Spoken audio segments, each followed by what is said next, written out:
What's going on, boys? Thanks to our patrons and Fiverr customers. Subscribe to our Patreon free for behind-the-scenes stuff. Arm yourselves, life stuff. This is going to be a tricky video because there are a few things I want to accomplish here. First, a little tangent. This could have been its own entire video, but I want to get it out of the way now in case more developed thoughts come up, and they will. Things ended with that new woman, and I don't know where my capacity to have normal relationships went. I like it this way because things move fast and you get to see where you are. It feels like we went from enjoying games the way normal people do into speedrunning.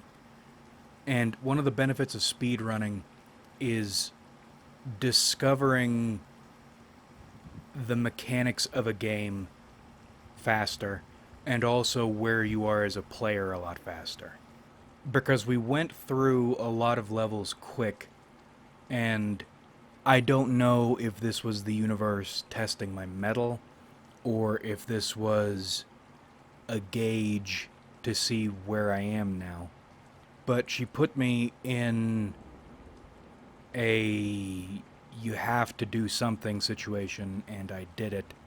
And I don't know if in 5 to 10 years I'm going to know how to deal with that, or if there's another way to go about things. But in any case, speedrunning, that was the highest level I'm equipped to get to right now. Or maybe it's a matter of woman selection, I'm not sure. But the issue is, and this is a lot like playing a game like Cataclysm, or playing a game like State of Decay 2, or any of these character-based games, trait-based games.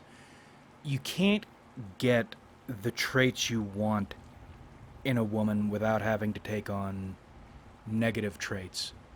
So maybe I'm getting bad rolls. Maybe there is another level I will reach eventually. Or maybe this was just the universe's way of seeing if I had a spine, if I have a spine. And I do. But it's sad. I don't know why people do this. This is the second time in I think 5 or 6 months someone's done this. I'll give them one opportunity to do something fucked up, and then, in both cases, the very next day, it is the same fucked up shit they do, and now I have to do something. And I don't know what that is. At present, I don't know what to do about that. But now, let's get into the art stuff. Once again, I will recommend you read or listen to Starship Troopers. We're thinking about the lecture in the officer candidate school section, in which the professor is talking about value. Objective versus subjective value. The professor says objective value doesn't exist because any one thing has value only insofar as it is valuable to a human. That's where our sense of value comes from. And in the grand objectivity versus subjectivity debate, which, as I've gotten older, I'm finding is more and more pointless, more and more retarded, I'm coming into more of a Heinleinian perspective. In other words, I don't believe in a true or some true ultimate objectivity. However, it's not all totally subjective, or there would be no structure. So maybe there is perceived objectivity built on an abyss of chaos, which is what I'm leaning toward. So to build out perception, you start with what you know, which is yourself, your perception, And you're aware there exist other perceptions to your perspective, or from your perspective, what would be highly unusual perspectives. Synesthesia, for instance. I have a hard time with that because when I first heard about it, when somebody first claimed they had it, it probably didn't help that the person who claimed they had it was a retard. So I was inclined to think they were bullshitting. But if you didn't know, or if you didn't have a word for Tourette's, and you'd never seen someone with Tourette's, as in, I know what Tourette's is, I've seen people online with it, you know it exists. I don't think I've ever met someone with Tourette's.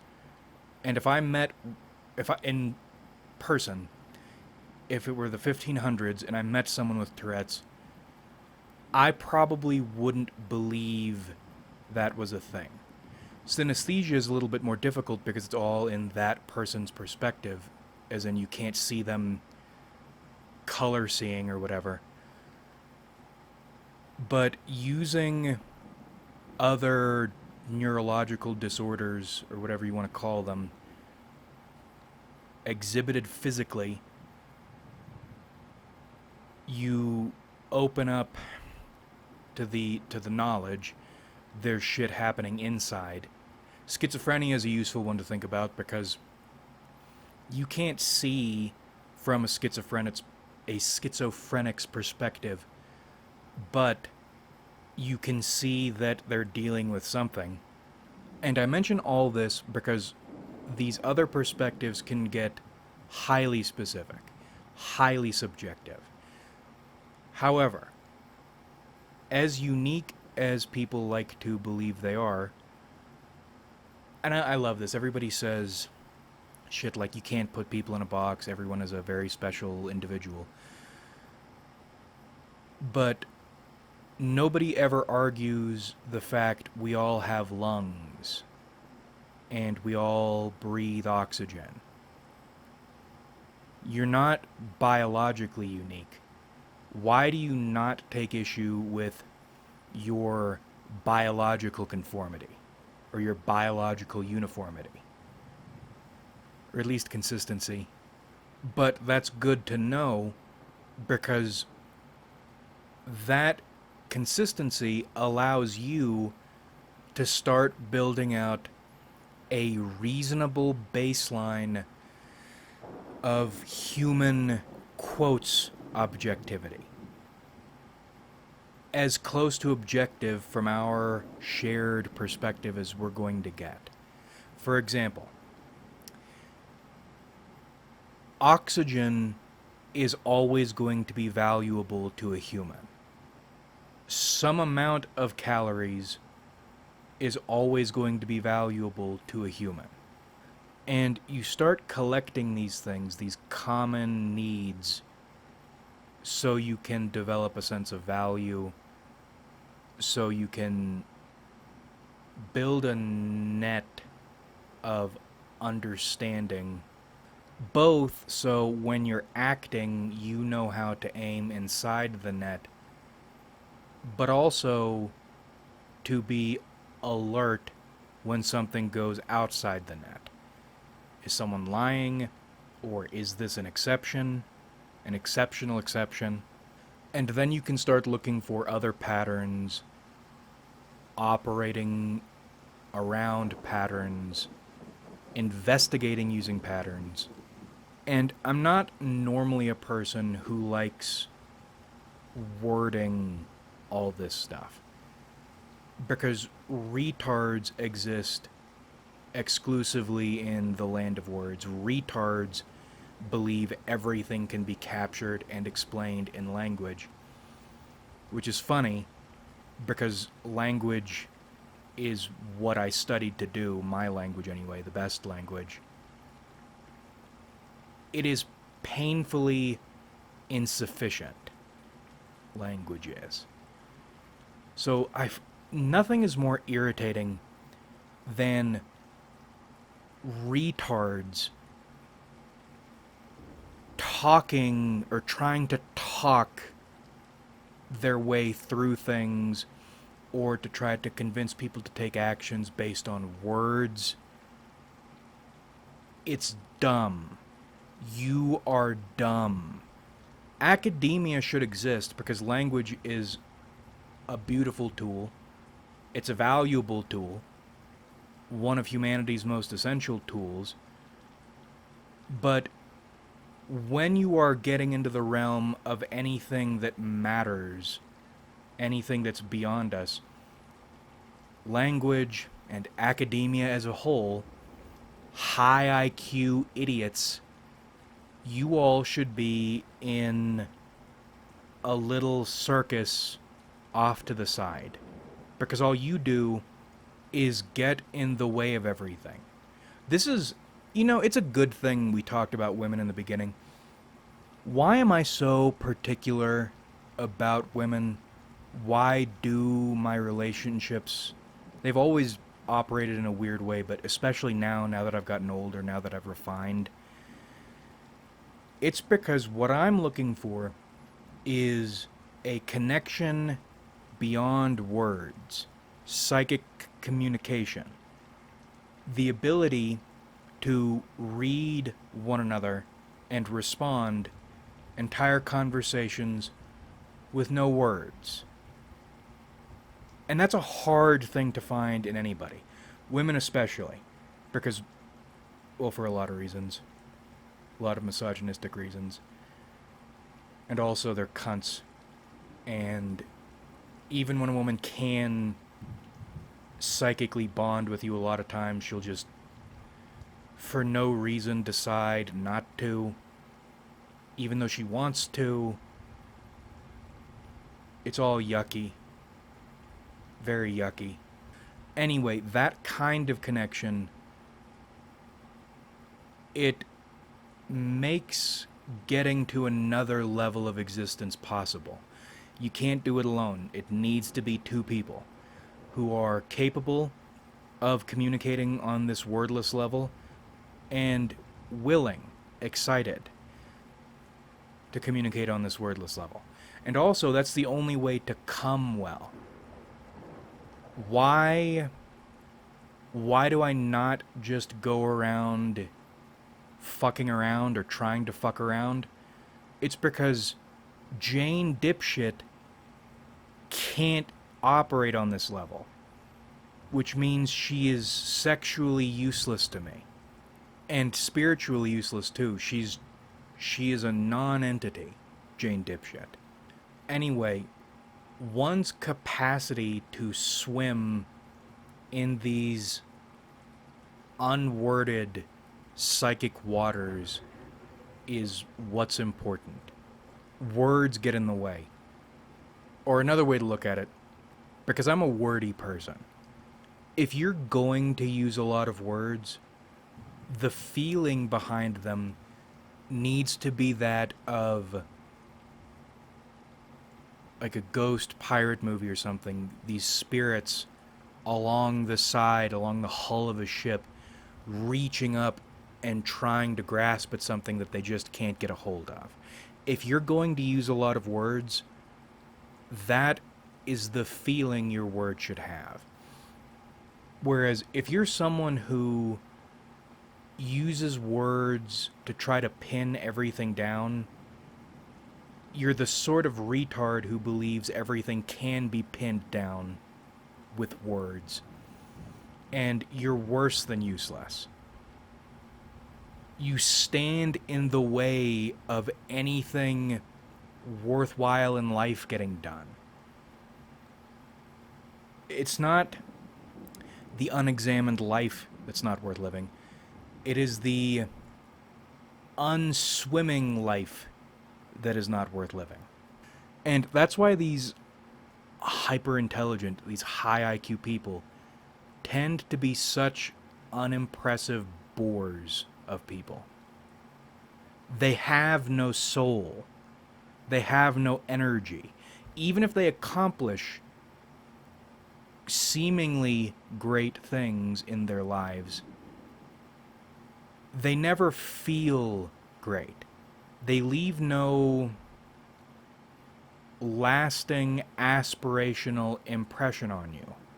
They are hylics in the truest sense. They are devoid of energy. They have no spark. They're like the American suburban houses of people. Architecture, technically, but I don't feel anything.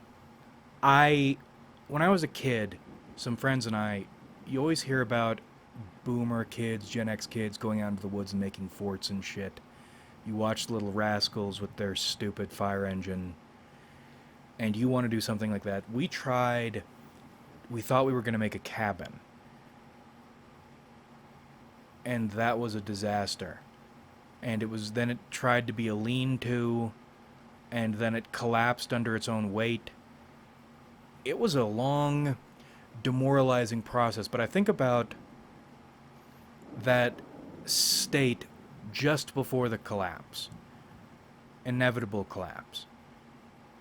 That architecturally speaks more to me than some fucking house does. Because that... And this is where we'll get into the art thing, or we're going to get to the art thing.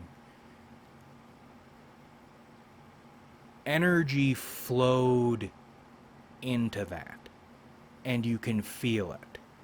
It is about the quality of a thing, but not the quality Hylic people want you to believe is important. And actually, here's another thing, because I am a proponent of AI art. I hate artists. I deal with a lot of artists. I hate all of them. Well, not all of them. Probably 1 in 20 artists is anything close to a decent human being. And with a lot of artists, you can deal with them one-on-one. If you're not an artist, and you're not relying on them for anything, you're not dealing with them in a professional setting, artists can be interesting people. But if you try to treat them like a human being, or God forbid, if you get any number of other artists involved, or there's any other artwork involved other than theirs, they're rodents. And I hope all artists, if you have it in you to produce some kind of masterwork that will mean something or could mean something to somebody, I hope you produce it now and then drive your car and wrap it around a tree. I don't want you to be alive.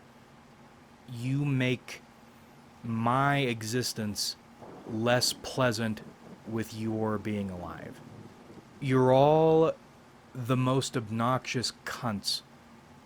And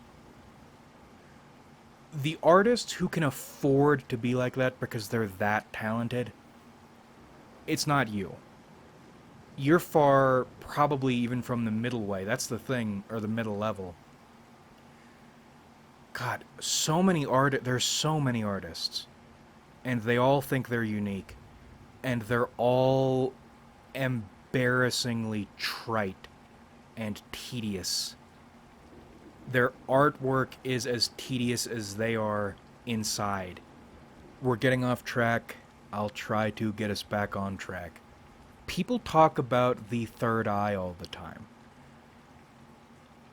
I think we talk about the gut and righteousness and that instinct. Humans are a series of sensory organs. I think art speaks into your third ear. Because when you look at artwork that you feel is important,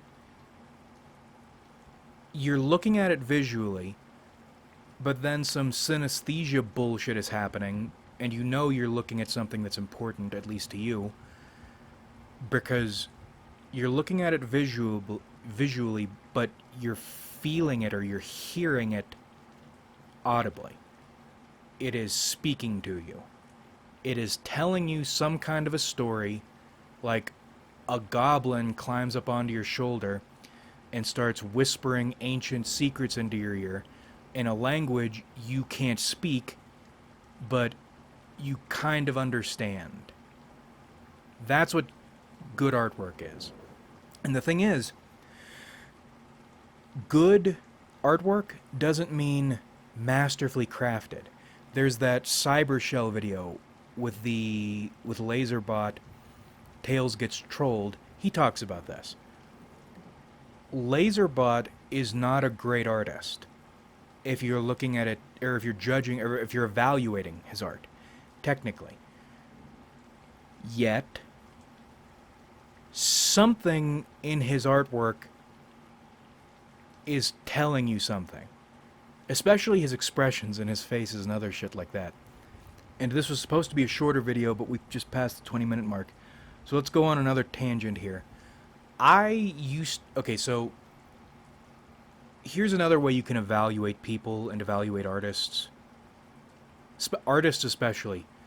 Who they are, how much talent they have. If an artist talks shit about other forms of art, as in a painter saying photography is an art, or you don't hear this as often because there's a lot of insecurity in photographers, but photographers saying this or that is an art. And especially, you take it to advertisements. You ask an artist, or you ask anybody, is an advertisement art? A lot of people will say no, which is retarded. Also, is an engine art? A lot of people will say no. Artists who put down other mediums broadly in shit most people would consider art, like photography, these tend to be low-grade artists, low-talent artists. These are artists who, if they have anything, or can do anything, can speak any of that ancient language, it's going to be limited, it's going to be weak, they're not going to go anywhere. What they're going to do is they're going to... Oh, and this is another thing, one of my favorites. Artists who self-describe as artists, or view themselves as artists, art is a huge part of their life. Those are the people who are probably not going to go anywhere. Because to them, art is an ego thing. It's a personality thing. It's a uniqueness thing. These are people who live in wordland. They live in material land. They live in the dust and the mud of the world and lack spark. But they know spark exists, or they think it does because they see other people who have it and get better results with it. And they want to feel like they're somebody, but they know they're nobody. So they do an impression. They use their lives. Their existence is a bad impression of a human being. And that's why they are aggressively insecure about the quality of their artwork, aggressively insecure about what can and can't be considered art, because they think they have elevated themselves up onto a pedestal that puts them above other people. And to let anybody, just anybody else, get up on that pedestal, that would devalue this identity that they need, or this image of themselves they need so they can function. Not realizing they're embarrassing themselves. They're self-reporting the fact they don't have ears to hear or eyes to see or words to speak. They are the aggressively deaf, blind, and dumb.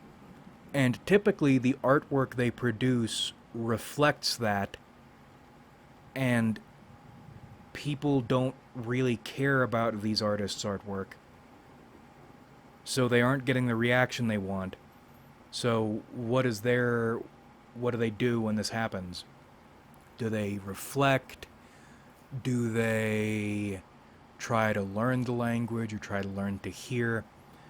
No, they turtle up, they blame other people, they put other people down, and they try to attack whoever threatens them most.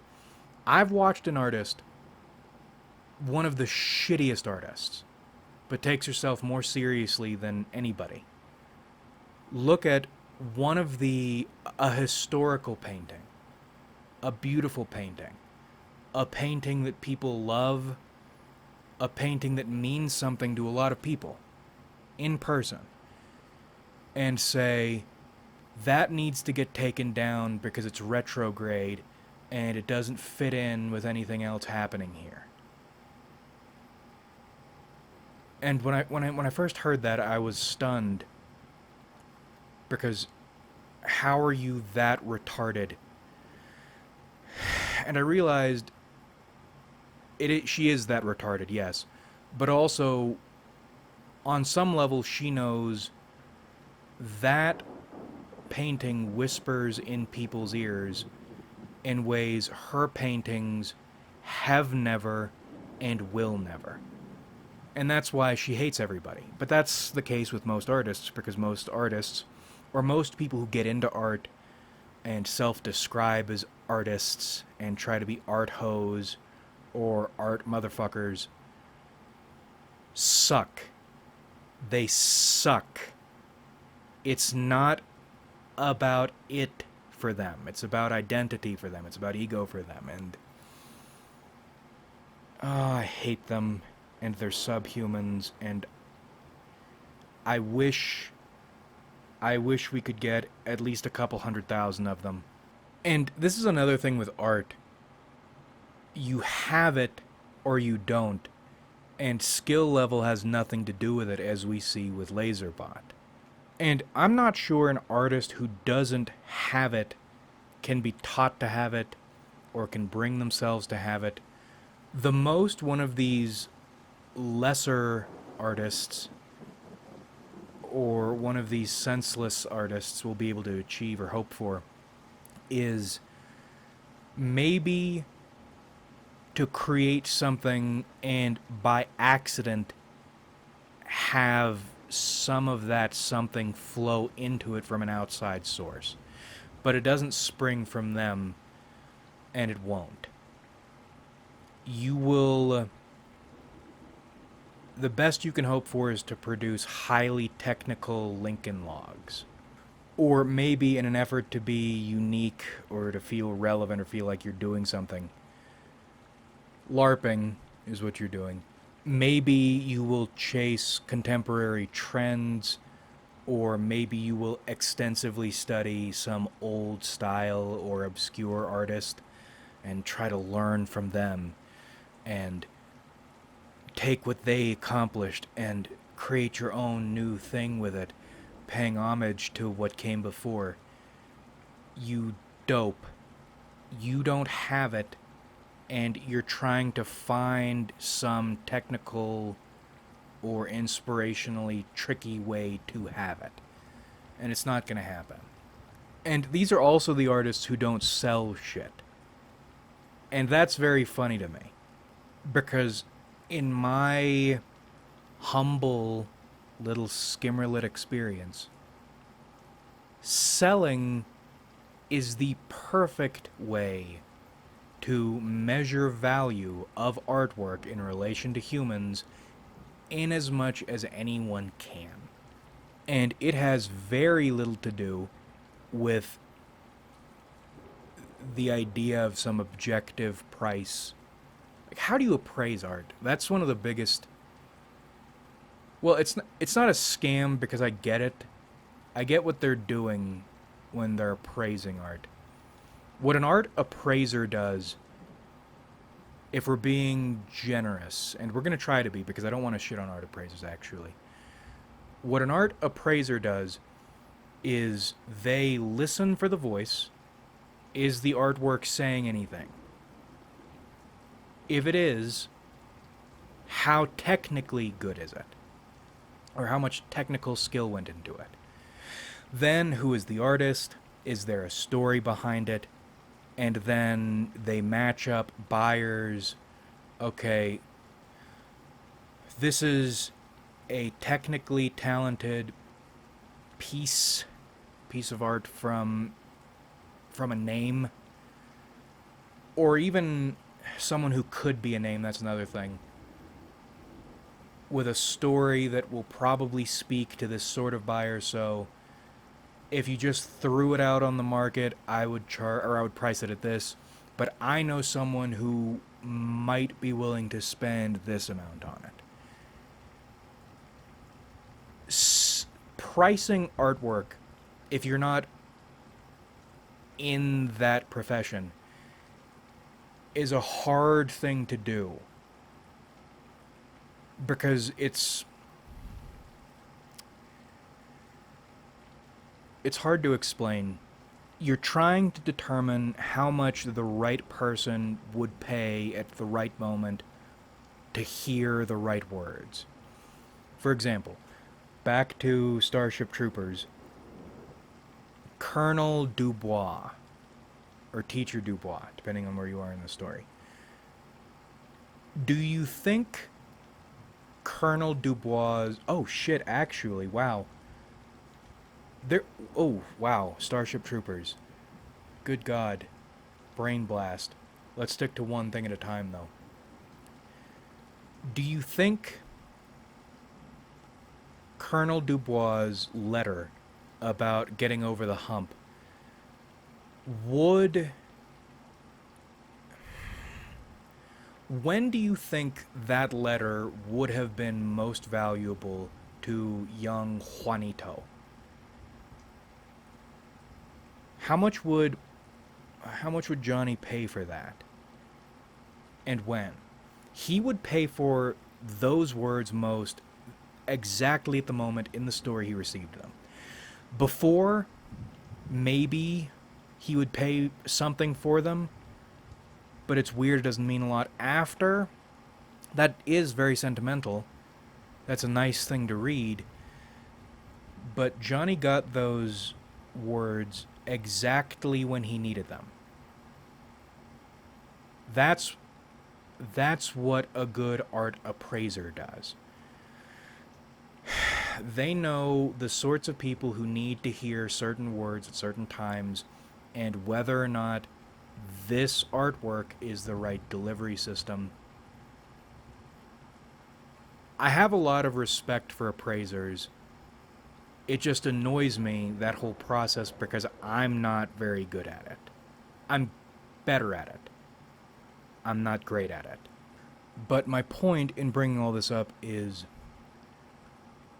monetary value is a perfect measure of quality of artwork, because you get to see what someone is willing to sacrifice to have that. And that's not... A lot of people buy artwork, a lot of people invest in artwork, or they'll buy artwork casually, fuck it, whatever. They don't give a shit. But you know artwork means something, or you've managed for something you've produced to mean something when you feel someone need it. There was a fat retard I was speaking with a while ago who believed the perfect piece of artwork was something he wouldn't need to share with anyone else. He saw in his mind what he wanted to paint, and it was going to be for him and for nobody else, and it was going to be perfect. And that speaks to weakness and an awareness on some level of that weakness. Weakness of essence. Because I don't view this dude as having the ability to produce anything that would speak to anyone. He could probably produce artwork worth selling, sellable, but not able to produce that need in a person. Grand artwork, even if it doesn't look grand or isn't technically grand, gets you feeling covetous. It'll make you pace back and forth and go, fuck. Oh, shit. Oh my god. If I don't... Oh my fucking god. What do I have to sell? What am I prepared to give up to own this? That's how much the whispers mean to me. And you watch people do that. And the look on their face, the look in their eyes, it's like their energy changes.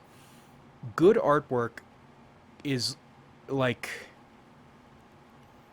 It'll hit somebody like a beheading well. It's their energy changes. And it's almost inarguable, too. That's the other thing. People might have, or they probably will have differing opinions, like that one painting I mentioned. That painting never failed to produce effects in people. Usually positive, usually longing. People will just stare at it and feel it and listen to whatever it's saying to them. But then you have people like the retarded Untermensch artist who feels existentially threatened by it because she knows she will never reach that level. Her art will never make anyone feel anything. It's undeniable. And that's what I mean. It's like, this is what I mean by the third ear. Good artwork is like a sound.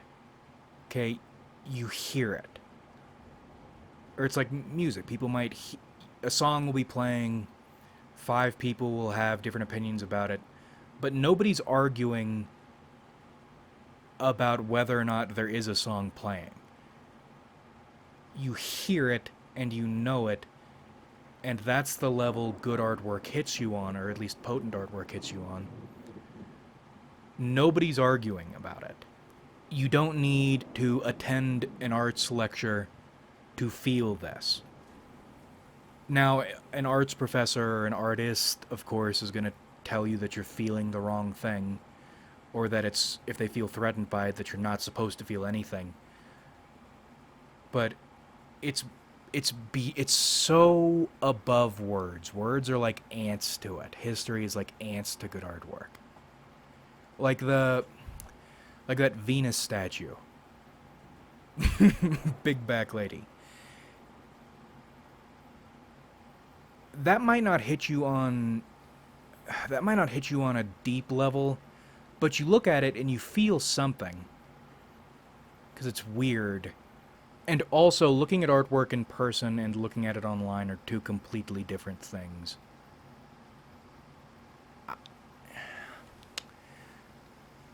And it's funny, because growing up, I was never an arts person, and I'm still not really an arts person. But it's like a Bigfoot sighting or an alien sighting. Once you've had that supernatural experience, there's no going back. Once a piece of art in person hits you on a level, you can no longer live unaware of that ringing or that whispering. Now, why am I going on this long rant about art? Aside from my need to get back at somebody who hurt my feelings badly, in a way that I'm hoping hurts badly. Because there's nothing worse than showing somebody the most important piece of art you've ever created and they have to defer to you to know what to think about it.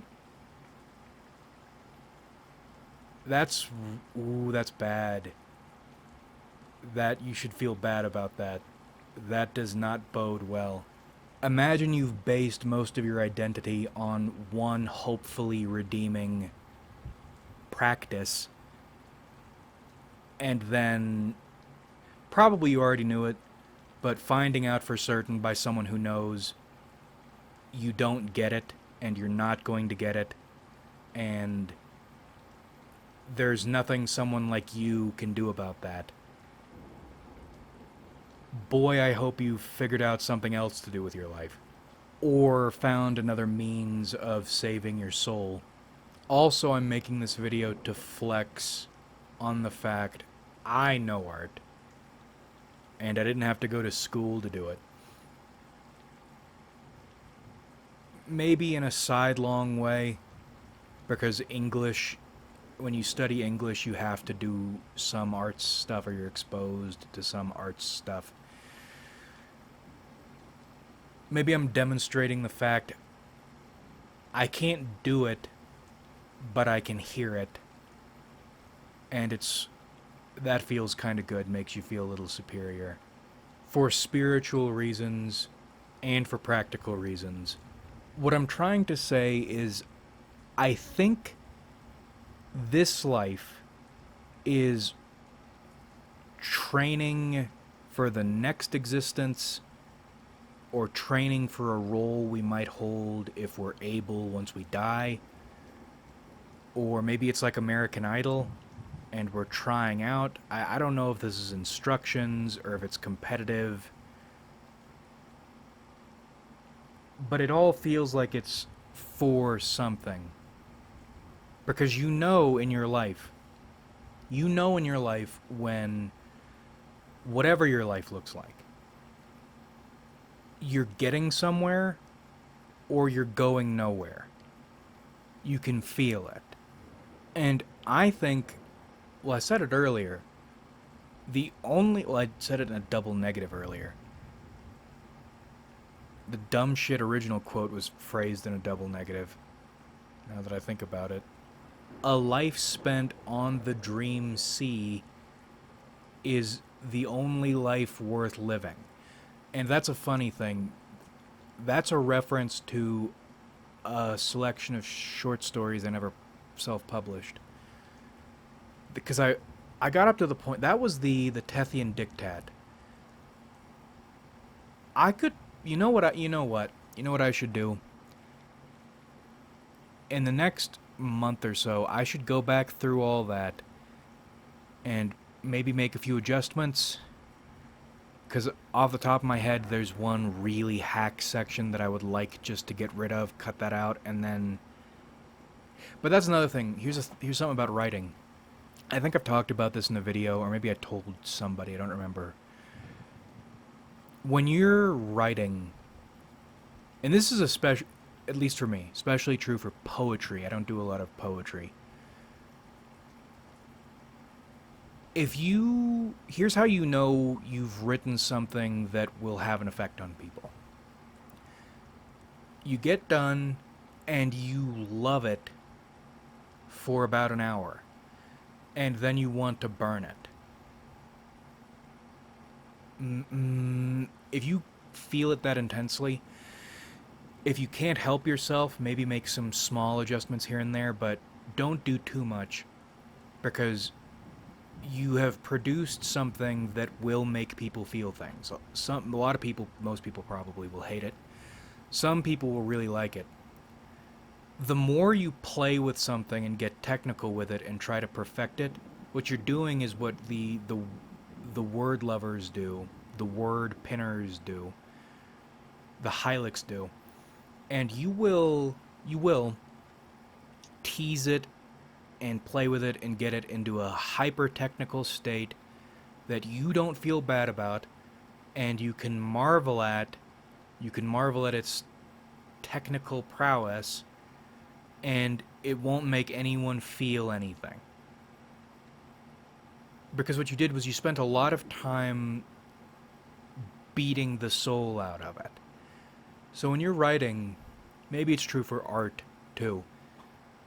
If you love it intensely and then you hate it, try to go with it.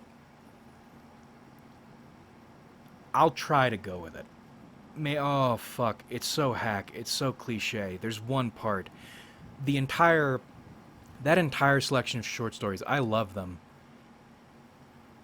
The only reason I didn't turn that into a novel was, when has writing a novel ever gotten you anywhere? Why put in all that effort? But I love the short story collection. I just hate that one little part. But fuck it, maybe we'll just post it up. The Dream Sea. That was a reference that started. I did.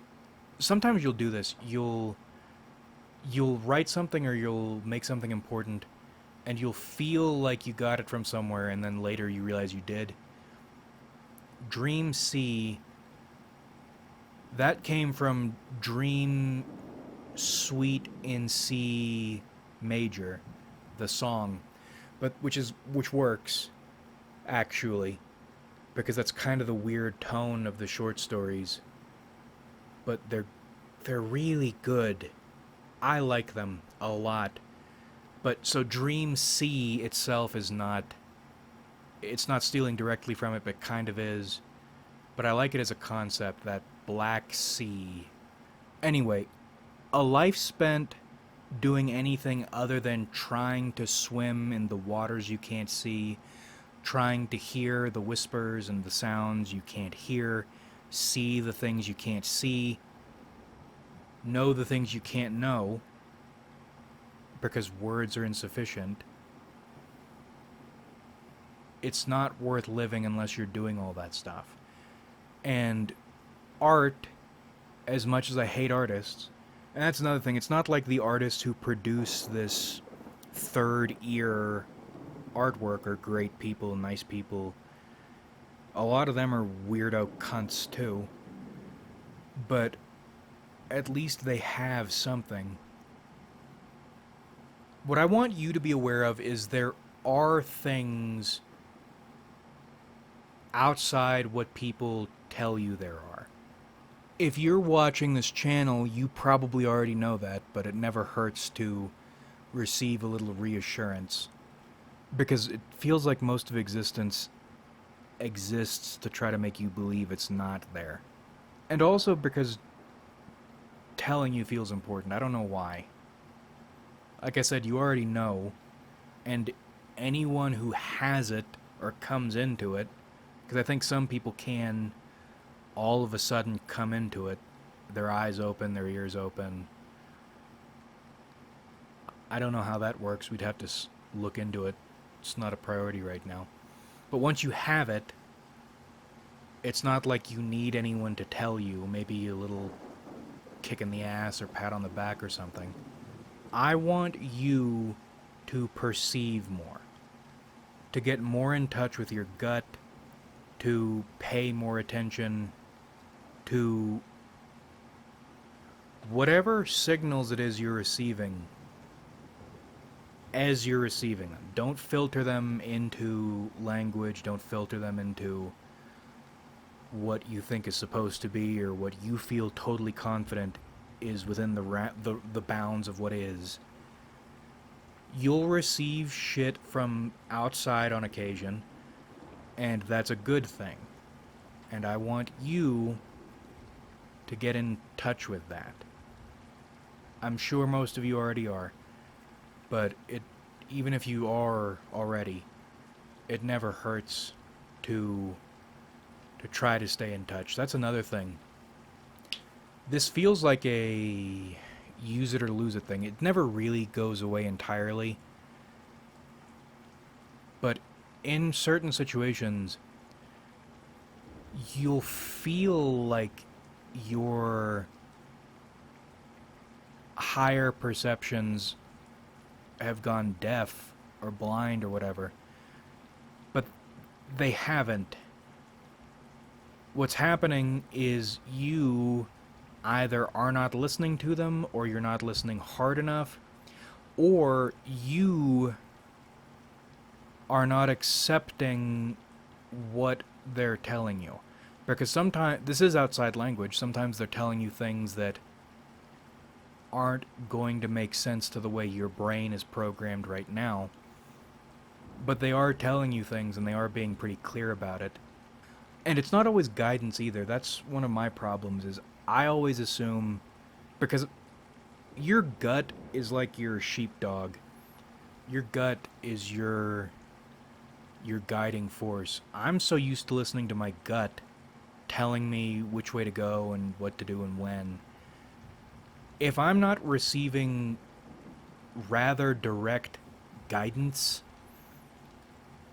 I tend to tune it out, and you shouldn't do that. Because occasionally, and maybe not occasionally, maybe frequently for most people, I'm just a gut-oriented person. These outside sources will just comment on shit.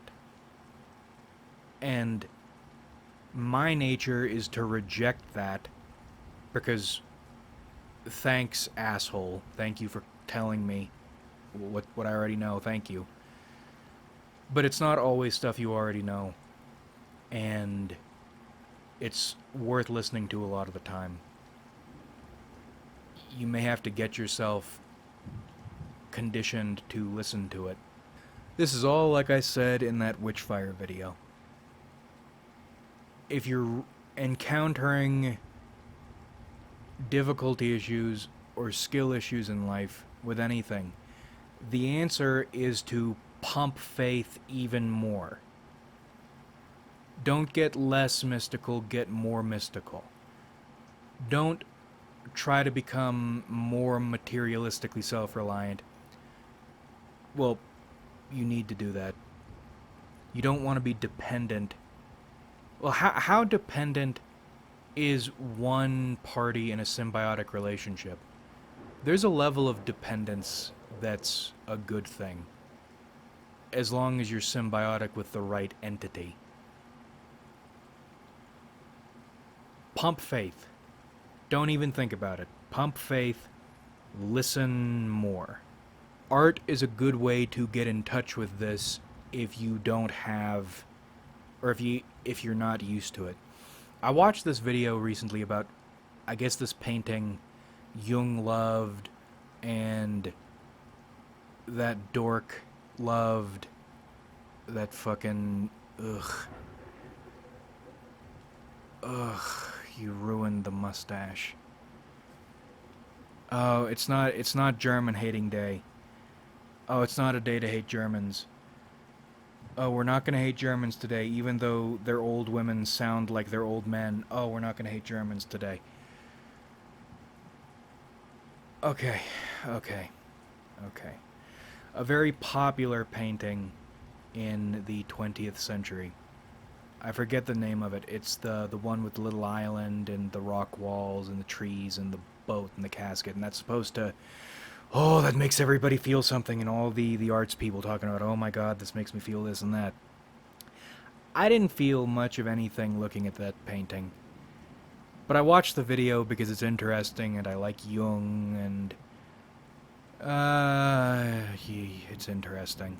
But then I saw one of his paintings that did speak to me, and then I thought, okay, I gotta make a video about art.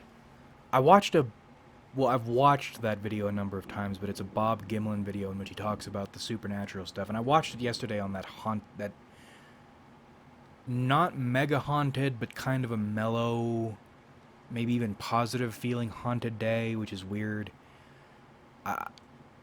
I watched one of Bob Gimlin's videos. I think it was his ghost video. And he was talking about the way certain locations feel evil. And he was talking about the way skeptics will feel it also, but they'll reject it. Like, I don't believe in the supernatural, but I'm not gonna live in that house because that shit feels haunted. That is some bad juju. Yeah.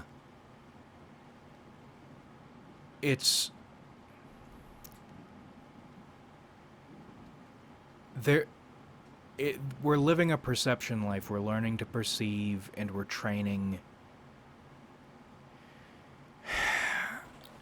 we're training our spines for the responsibilities of the higher realm. And we do that, and we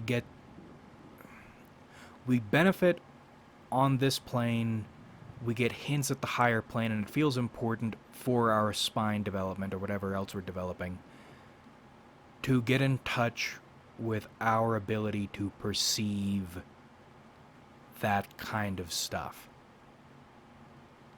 And with the really obvious stuff, like potent artwork you see in person, it's harder not to perceive that than it is to perceive that third ear ringing or whispering storytelling in the ancient tongue.